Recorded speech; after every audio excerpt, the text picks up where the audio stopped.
इस चैनल पर भजन और प्रवचन के लिए आपका स्वागत है। सब्सक्राइब करें, शेयर करें और कमेंट करें। मिलती हो उस केंद्र बिंदु को अंतरिक्ष कहा जाता है। तो वस्तुतः अंतरिक्ष कोई स्थान तो होता नहीं है, लेकिन केवल मिलता हुआ प्रतीत होता उसको अंतरिक्ष कहा जाता है। तो जैसे साहित्यिक शब्द अंतरिक्ष और क्षितिज होता है, उसी तरह से मिथ्या एक ऐसी धारणा है जिसका अर्थ होता है जो न तो बिल्कुल झूठ हो और न बिल्कुल सच हो। जगत के संबंधों को जो हम जी रहे हैं, गुरु शिष्य के संबंधों को जी रहे हैं, माता पिता के संबंधों को जी रहे हैं, पति पत्नी के संबंधों को जी रहे हैं, भाई भाई के संबंधों को 10 साल 20 साल 50 साल 60 साल हम जी रहे हैं, और अचानक आकर के कोई कहे ये सब संबंध झूठा है, तो दिमाग में बात घुसेगी कैसे? बताएगी, लगेगा कि महात्मा लोग पगला गया है क्या? 60 वर्ष एक के साथ दूसरे के साथ जी रहे हैं, एक साथ हंस रहे हैं, बोल रहे हैं, खा रहे हैं, सो रहे हैं, जग रहे हैं, रिश्ते नाते कर कुटुंबी जोड़ रहे हैं, फलाने जगह से सत्संग सुनने के लिए साहमानी आ गए हैं, फिर प्रवचन सुन रहे हैं, यहां से उठेंगे, भोजन करेंगे, फिर सोएंगे, फिर सुबह जगेंगे, फिर ये सारा चीज हो रहा है, और महात्मा कहते संसार झूठा है। कैसे झूठा है? लगता है महात्मा लोगों के दिमाग का फीता ढीला हो गया। वस्तुतः यह जगह इस जगह से यदि झूठा कहा जाता है, झूठा का अर्थ झूठा नहीं होता, उसका अर्थ मिथ्या होता। झूठा उसको कहते हैं जिसका अस्तित्व ही ना हो, अब मिथ्या उसे कहते हैं कि जिसका अस्तित्व प्रतीत तो होता हो लेकिन सच में वह स्थिर न होता हो, उसको मिथ्या कहा जाता है। यह बात सच है कि जगत मिथ्या है। क्यों? क्योंकि जगत में कोई प्राणी पदार्थ और परिस्थिति स्थिर नहीं है। जगत का कोई भी संबंध स्थिर नहीं है। यहां तक कि आपका और हमारा शरीर का एक श्वास स्थिर नहीं है, जिसको सदगुरु आचार्य श्री धर्मस्वरूप साहब जी ने बड़े सुंदर पदों में सजाया है। अंजलि के नीर जैसी घटती उम्र है तेरी। जो आपकी अवस्था है, आपकी उम्र है, वह भी चलायमान है, वह भी स्थिर नहीं है। कैसे? तो जैसे आपके अंजुली में एक चुल्लू कोई नीर भर दे, नीर मन पानी, अंजुली का मतलब चुल्लू, जिसको हम गांव देहात की भाषा में चुल्लू कहते हैं, तो उस चुल्लू में कोई पानी भर दे, अंजुली में कोई नीर भर दे, आंख बंद किया हुआ वह व्यक्ति मन ही मन गुमान करे कि हमारे चुल्लू में इतना पानी है कि आधा घंटा के बाद प्यास लगेगी तो उसी को पी करके प्यास बुझा ले। आंख बंद है, खुली तो है नहीं, लेकिन आंख बंद की अवस्था में वो सोच रहा है कि चुल्लू में जो पानी भरा हुआ है, 1 घंटा के बाद उसी चुल्लू के भरे हुए पानी को पी करके अपनी प्यास बुझाएगी। 1 घंटा के बाद वह बेचारा आंख खोले तो चुल्लू में पानी भरा हुआ मिलेगा कि नहीं मिलेगा? मिलेगा? नहीं मिलेगा। तो मन में तो ये आकांक्षा है कि चुल्लू में हमने पानी भरा है तो भरा ही होगा, किंतु आंख खोलने पर चुल्लू का पानी एक एक बूंद कर करके गिर गया। इसी बदलाव को मिथ्या कहा जाता है। जो भ्रम तो होता है कि सब चीज हमारा है, लेकिन एक मृत्यु का झटका लगने पर एक क्षण में सब छूट जाता है, इसी को मिथ्या कहा जाता है। और इसी मिथ्या से हट करके जो परम सत्य चेतना में स्थित हो जाता है, वही मुक्त स्वरूप हो जाता है।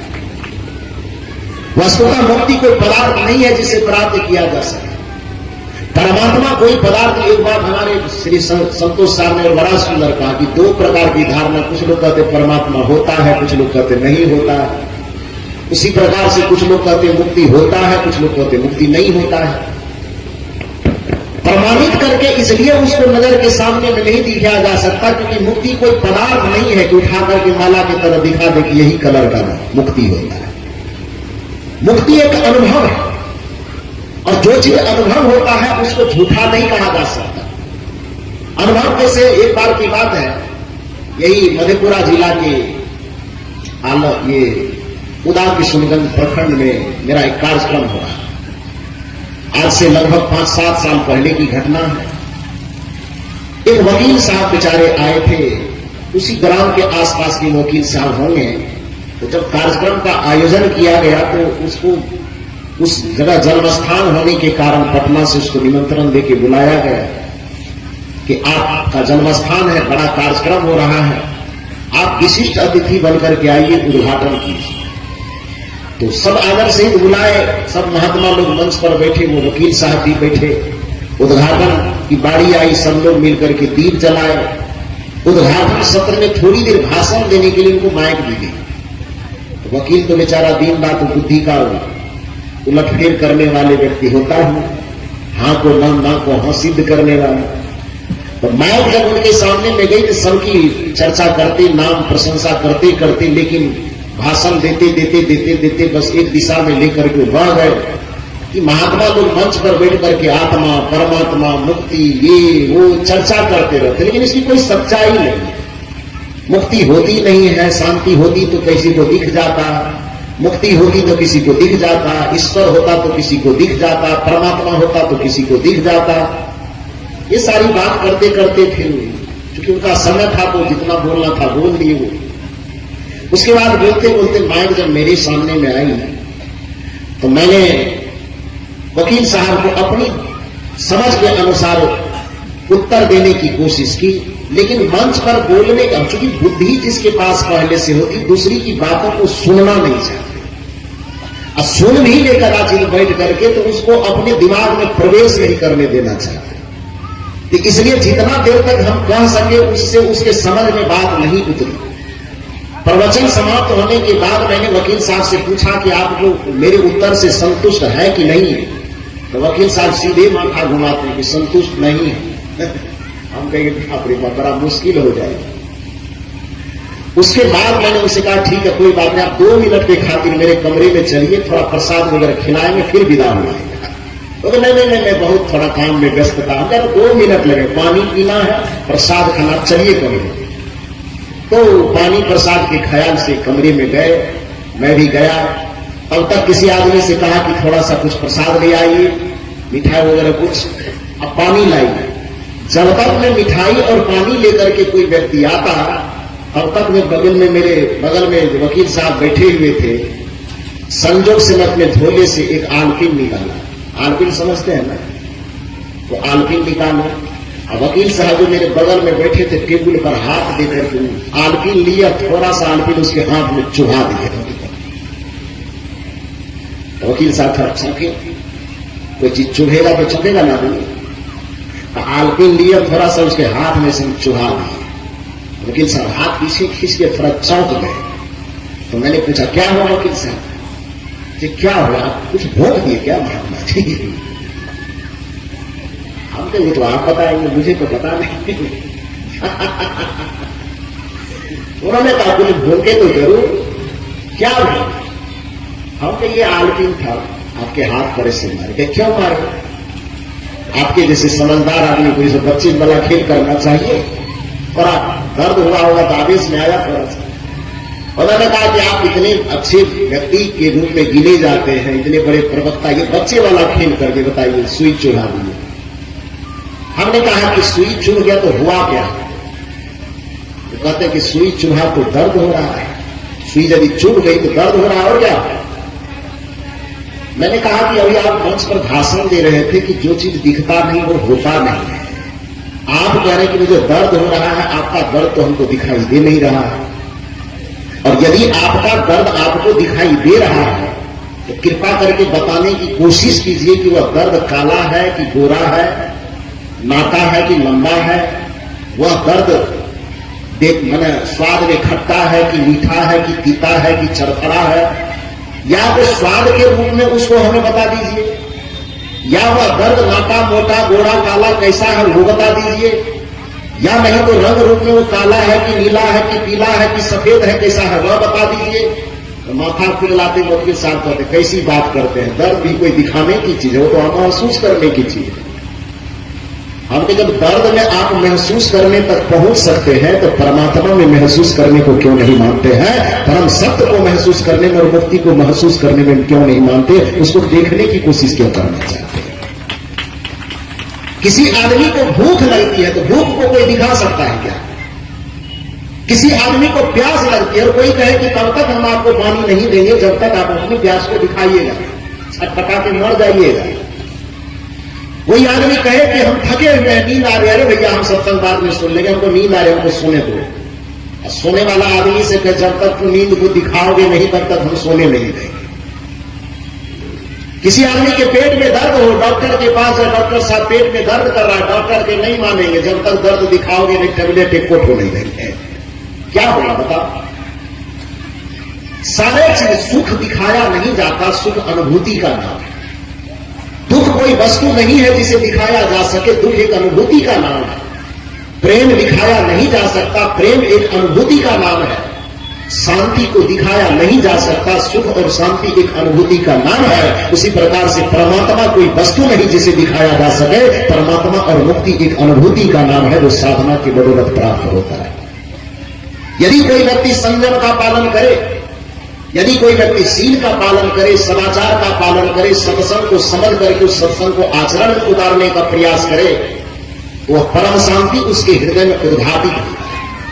और परम शांति का अनुभव जब संघनीभूत रूप से इकट्ठा होता है, तो उसी परम शांति को नामकरण कोई व्यक्ति परमात्मा के रूप में कर देता है, उसी परम शांति को कोई व्यक्ति भगवान कह देता है, उसी परम शांति को कोई व्यक्ति ईश्वर कह देता है। बस उस अवस्था का एक नाम है। वह अवस्था प्राप्त जब होती है हृदय में, तो इसका मतलब वो कह देता है कि परमात्मा की प्राप्ति हो गई। और उस अवस्था रूपी परमात्मा को कबीर साहब ने नहीं लगाया, कबीर साहब ने स्वीकार किया। जागो ध्यान धरे विधि हरिहर, मुनि जन सहस 88 रे।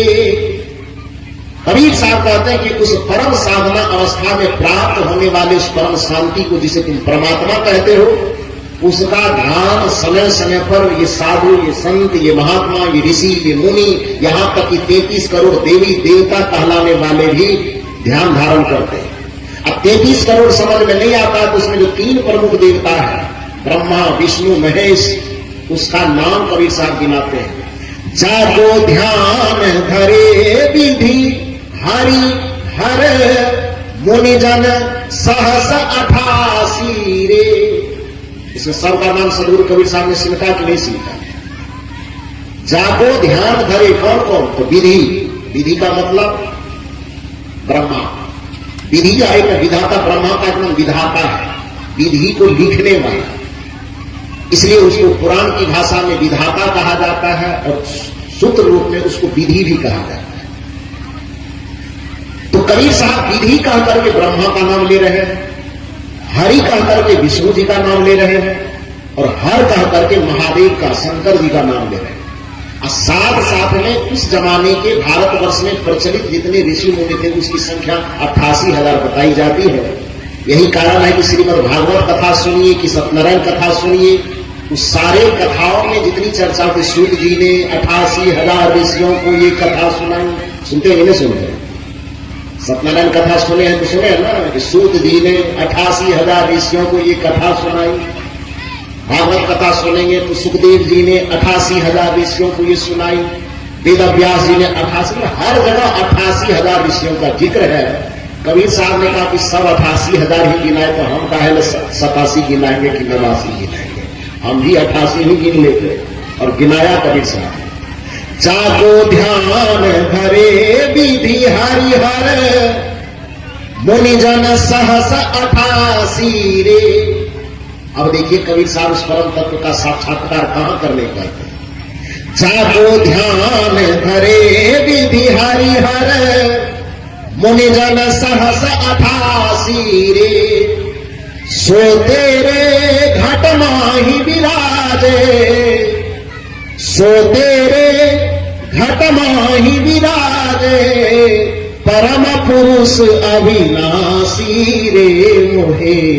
सुनी सुनी आवत हासी, पानी में मीन पियासी रे मोहे।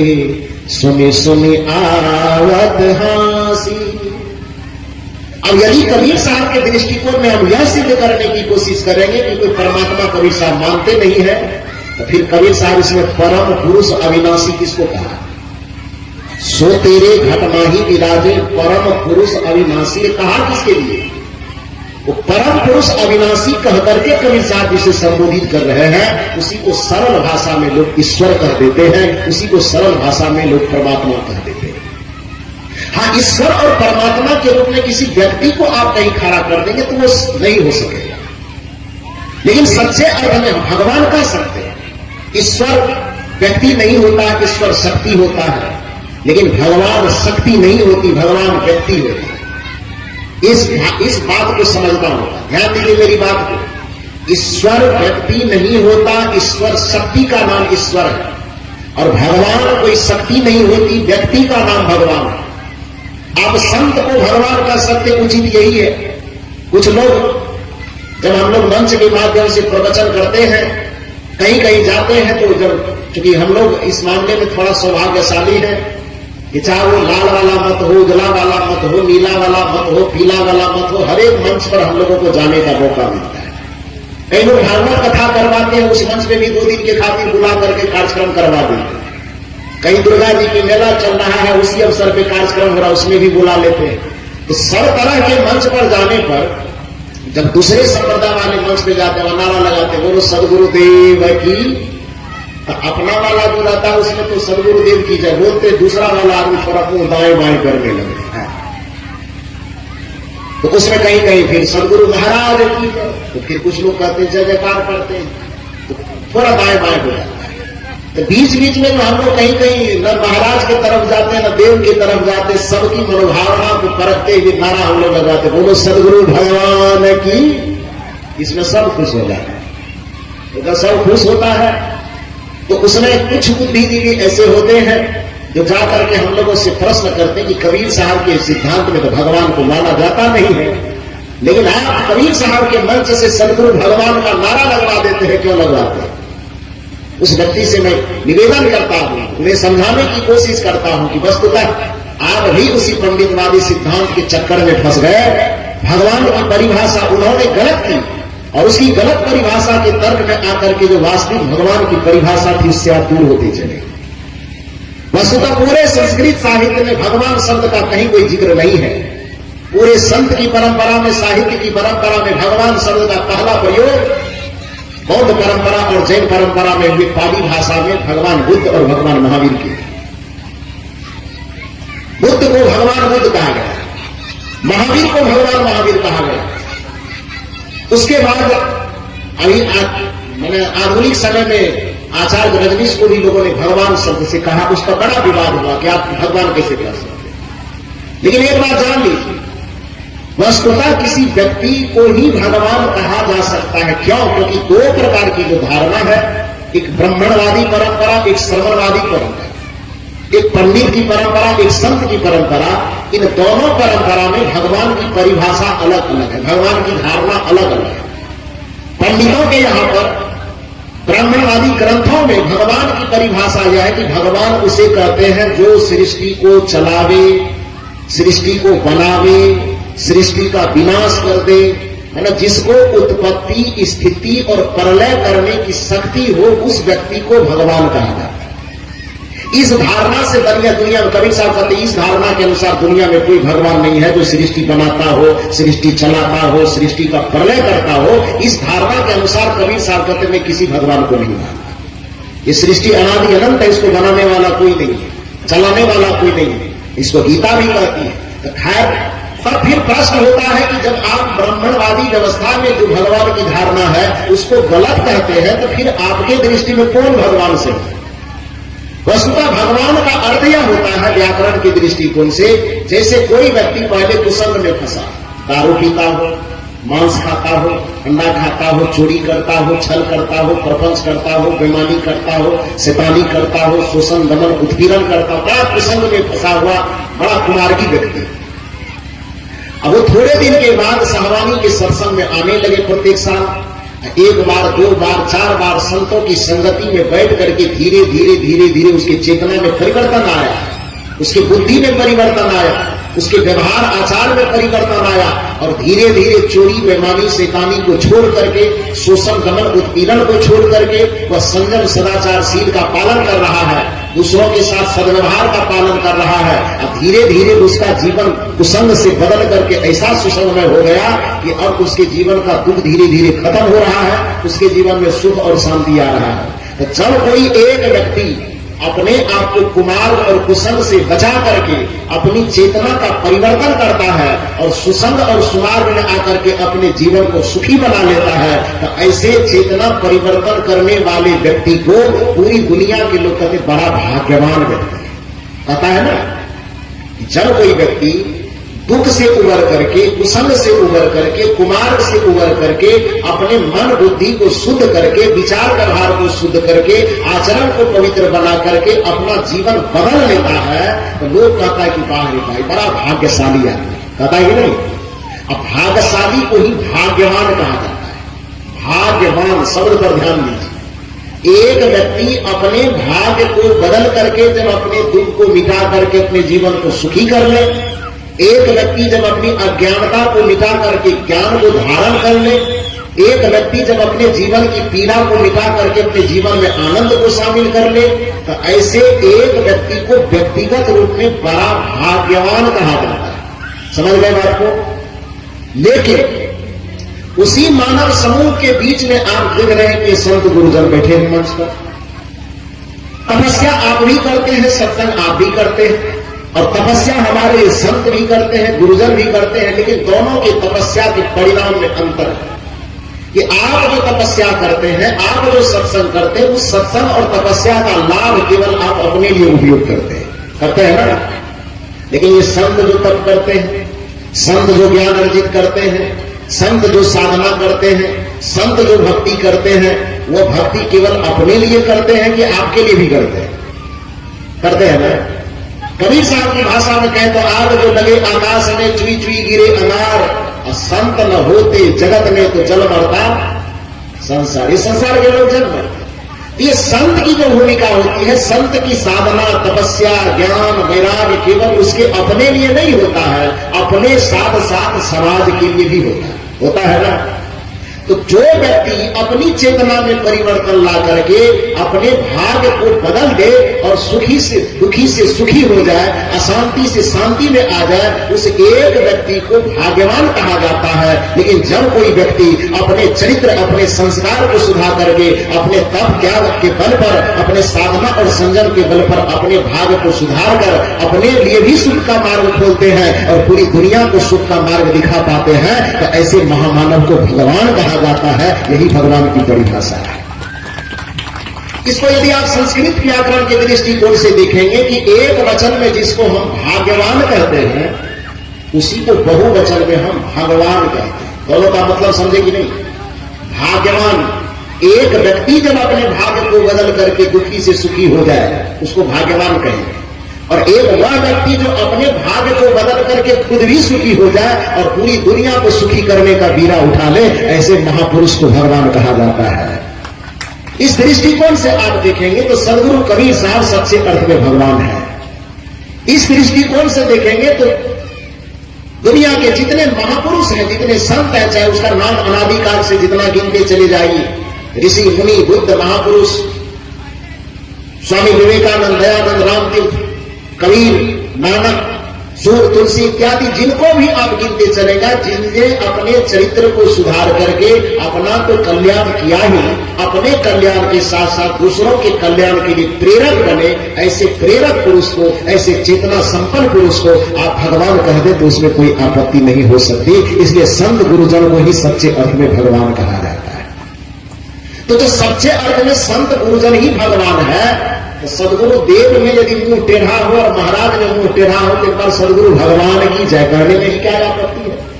सदगुरु भगवान की जय कहा जा सकता है। सदगुरु को, संत को भगवान कहा जाता है। तो कहने का यह अभिप्राय है कि ईश्वर व्यक्ति का नाम नहीं, ईश्वर अनुभूति का नाम है, ईश्वर शक्ति का नाम है, परमात्मा शक्ति का नाम है, परमात्मा अनुभूति का नाम है। जिस शक्ति के बल पर आपकी आंखें देख पा रही है, जिस शक्ति के बल पर आपका कान सुन पा रहा है, जिस शक्ति के बल पर आपके कदम चल पा रहे हैं, जिस शक्ति के बल पर मैं बोल पा रहा हूं और जिस शक्ति के बल पर आप बैठ करके सुन पा रहे हैं, 14 इंद्रियां अपने अपने कार्य में संलग्न हो पा रही है, उसी परम शक्ति को सदगुरु कबीर अपने दृष्टि में राम कह करके कहीं पुकारते हैं, कहीं ब्रह्म कह करके पुकारते हैं, कहीं कृष्ण कह करके पुकारते हैं, कहीं शक्ति कह करके पुकारते हैं। उस शक्ति का नाम चाहे तो दे दिया जाए, उससे कोई फर्क नहीं पड़ता। लेकिन जिस परम शक्ति के बल पर हम इस संसार में एक मनुष्य होकर के 60-70-100 वर्ष तक जी पाते हैं, उसी परम शक्ति को सदगुरु कबीर साहब परम पुरुष अविनाशी कहते हैं। और उस परम पुरुष अविनाशी को नकारने का कोई सवाल नहीं। जो व्यक्ति नकारता है उस व्यक्ति से पूछा जाए कि तब आखिर क्या होता है, कौन चीज इस शरीर से निकलता है जो आंख रहने के बावजूद भी तब व्यक्ति देख नहीं पाता। आखिर कोई चीज तो है जिसके चले जाने पर नाक तो रहता है व्यक्ति के पास, लेकिन अच्छे बुरे गंध को वह ले नहीं पाता। आखिर हमारे अंदर में कुछ ऐसा तो है जिसके चले जाने पर पैर तो हमारे पास रहता है, लेकिन हम चल नहीं पाते हैं। आखिर हमारे हृदय में कुछ ऐसी शक्ति तो है जिसके चले जाने पर हमारे पास इंद्रियां सब होती है, लेकिन कोई भी इंद्रियां अपना अपना कार्य नहीं कर पाती है। तो जिस तत्व के रहने पर यह इंद्रियां अपने अपने कार्यों में संलग्न है, और जिसके चले जाने पर पूरी दुनिया के लोग चिल्ला चिल्ला के कहते राम नाम सत्य है, उसी परम रमैया राम को सदगुरु कबीर साहब परम पुरुष अविनाशी और परमात्मा कहते हैं। इतनी सीधी सी बात यदि किसी को समझ में आवे तो फिर प्रश्न करते रहे।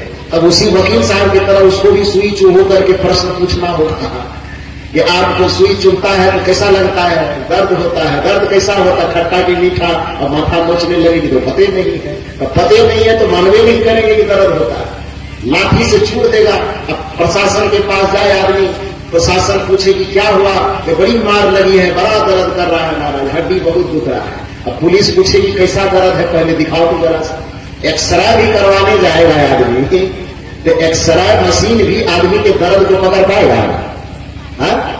हर दुनिया में कोई ऐसा मशीन कि आदमी के हड्डी में मांस में दर्द हो रहा हो तो उस दर्द को पकड़ सके? ऐसी कोई मशीन है कि आदमी की प्यास को पकड़ सके? ऐसी कोई मशीन है कि आदमी की भूख को पकड़ सके? लेकिन भूख को वस्तु के तरह न देखने के बावजूद भी हम भूख की सत्ता को जानते हैं। प्यास को किसी मशीन से न पकड़ पाने के बावजूद भी हम प्यास की सत्ता को मानते हैं। मानते ही नहीं मानते?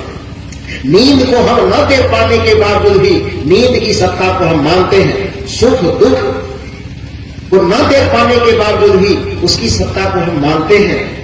प्रेम और ईर्ष्या के सत्ता को न देखने के बावजूद भी हम प्रेम और ईर्ष्या की सत्ता को हम मानते हैं। उसी प्रकार से परमात्मा यदि किसी वस्तु के रूप में आपको कहीं प्रकट दिखाई न दे, फिर भी एक विवेकी होने के नाते अपने अंदर के उस परम शांत चेतना का अनुभव करके आप उसको परम तत्व का नाम दे सकते हैं। उसको आप राम कह के पुकारिए कि रहीम कह के पुकारिए, कृष्ण कह के पुकारिए कि करीम कह करके पुकारिए, इससे कोई फर्क नहीं पड़ता है।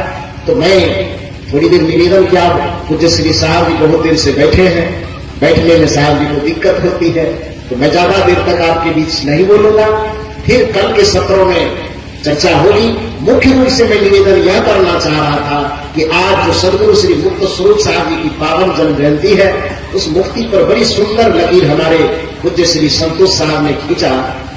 उस पर बहुत बृहद चर्चा हो सकती है दार्शनिक तरीके से, लेकिन अभी थोड़ा सीमित मात्रा में उस पर हम सुने कि सदगुरु मुक्त स्वरूप साहब वास्तव में मुक्त थे।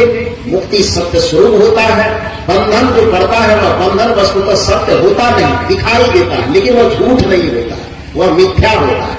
तो अभी 2-3 चीजों पर हमने टिप्पणी की, उसको हम लोग सुने समझे। बस ज्यादा न बोलते हुए इस सत्र में मैं अपनी वाणी को यहीं पर विराम देता हूं।